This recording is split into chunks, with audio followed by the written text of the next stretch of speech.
وقت سے اب تک پروگرام کو سنا اور چلایا، بڑے بڑے جلسے والوں کے لیے ایک آئیڈیل ہے، ایک پیغام ہے۔ بہت سے لوگ مردہ دلی کے ساتھ محفل میں شریک ہوتے ہیں، لیکن آپ کا بچہ بالکل زندہ دلی کے ساتھ مجلس کو سنا ہے۔ حضور غیاث ملت یہ خود ایک زندہ دل پیر ہیں، اور پورے بھارت کے چھوٹے بڑے شہروں کو اپنے پاؤں سے روند رہے ہیں۔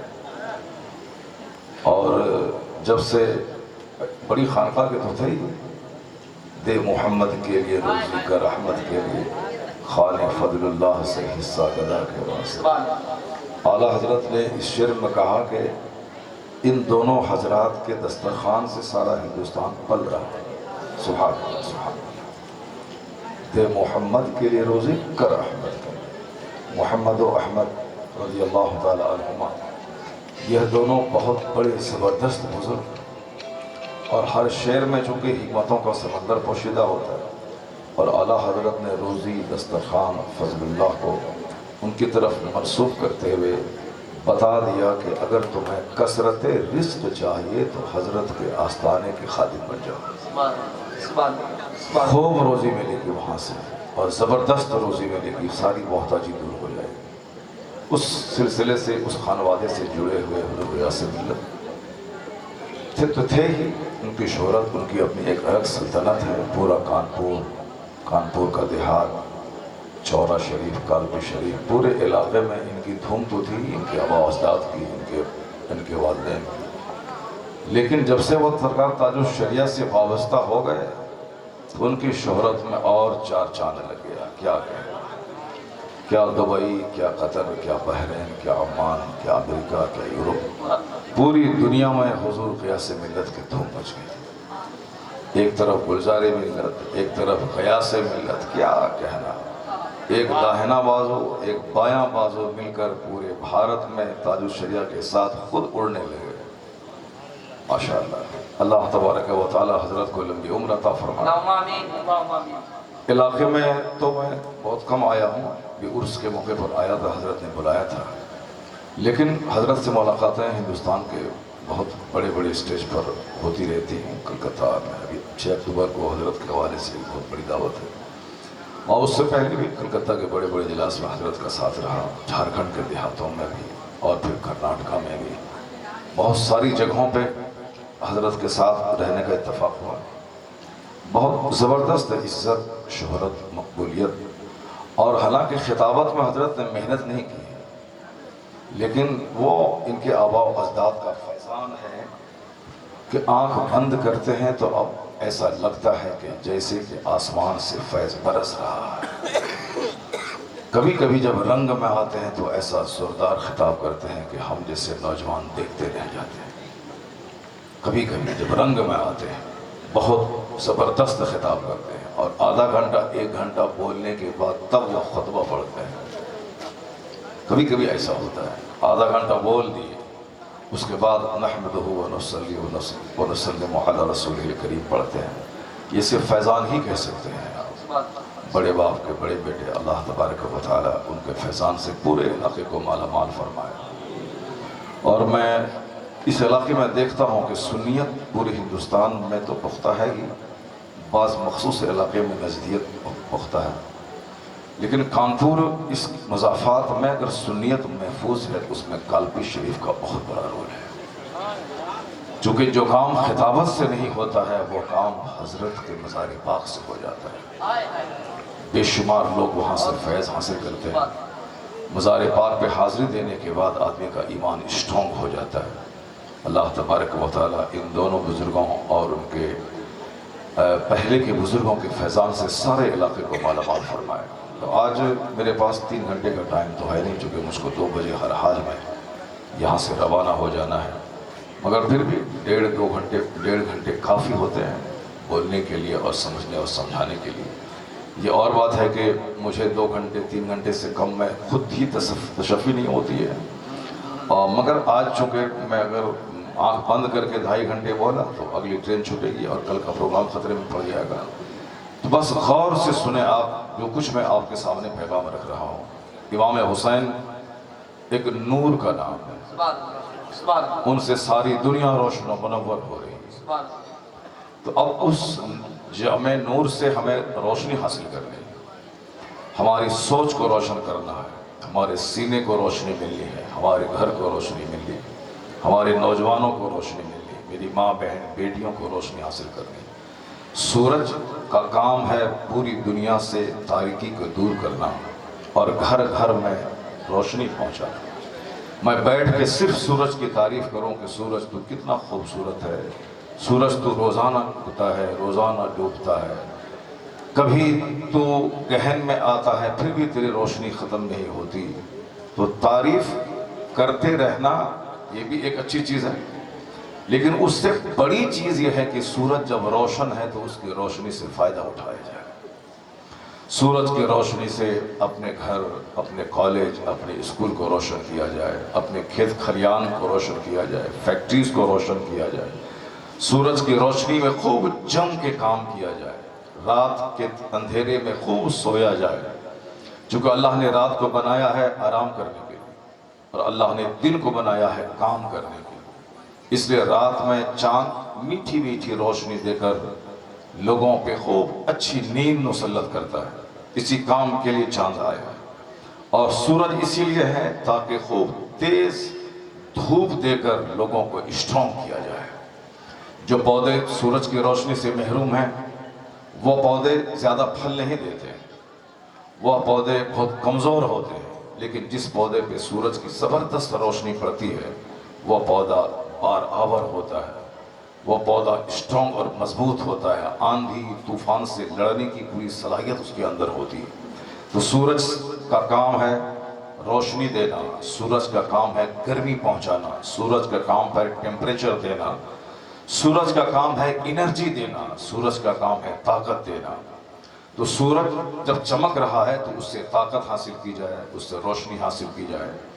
امام حسین مثل آفتاب کے ان کی شخصیت جگمگا رہی، تو صرف بیٹھ کر ان کی تعریف کرنے سے کام نہیں چلے گا کہ حسین کا نانا لاجواب، حسین کی ماں لاجواب، حسین کی نانی لاجواب، حسین کا دادا لاجواب، حسین کی دادی لاجواب، حسین کی خالہ لاجواب، حسین کے ماموں لاجواب۔ لاجواب تو اللہ نے بنایا ہی ہے ان کو، ہر اعتبار سے جو بے مثل اور بے مثال ہیں وہ حسین کی ذات ہے۔ چونکہ حسین کا نانا مصطفیٰ ہے، اب اس سے بڑی سعادت اور کیا ہو سکتی ہے؟ حسین کی نانی جناب خدیجہ ہے، اس سے بڑی سعادت اور کیا ہو سکتی ہے؟ حسین کی ماں فاطمہ الزہرا سیدۃ النساء اہل الجنہ ہے، اس سے بڑی سعادت اور کیا ہو سکتی ہے؟ اور حسین کے باپ کی جب بات آتی ہے تو فاتح خیبر مولا علی، شاہ شیر یزداں، قوت پروردگار مولا علی، فاتح خیبر مولا علی، خندق کے سپہ سالار مولا علی، زاہدوں کے سردار مولا علی، علم و فضل کی دنیا کے تاجدار مولا علی، باب فضل و ولایت مولا علی، اور حسنین کریمین کے پدر بزرگوار مولا علی۔ کیا کہنا ہے؟ حضرت امام حسین باپ کے اعتبار سے لاجواب، ماں کے اعتبار سے لاجواب، نانا کے اعتبار سے لاجواب، نانی کے اعتبار سے لاجواب، اور خالہ اور ماموں کے اعتبار سے لاجواب۔ جس کی خالہ رقیہ ہو، جس کی خالہ زینب ہو، جس کی خالہ رقیہ ہو، جس کی خالہ زینب ہو، اس ام کلثوم ہو، اس حسین اعظم کی عظمت کا کیا کہنا جس کا ماموں عبداللہ ہو، جس کے ماموں جناب قاسم ہو، جس کا لقب طیب و طاہر ہو۔ ماموں بھی لاجواب، خالہ بھی لاجواب، اب پھوپھی بھی لاجواب، چچا بھی لاجواب، جن کا چچا جعفر طیار ہوں جو جنت میں پرواز کرنے والے ہوں۔ تو گویا اس روئے زمین پر رشتہ داری کے اعتبار سے سب سے میچ لیس جو پرسنالٹی ہے وہ امام حسین کی ذاتی ہے۔ اللہ نے لاجواب بنایا ہے، اور آج ہر خطیبوں کی زبان پہ ہے حسین، ہر درسگاہوں میں ہے حسین، یونیورسٹیز کا چرچا ہے حسین، کالجز میں چرچا کا وشے ہے حسین، امریکہ کے اسلامی سائنسدانوں کی زبان پہ ہے حسین، اور ہندوستان کے مودی جی کی زبان پہ ہے حسین۔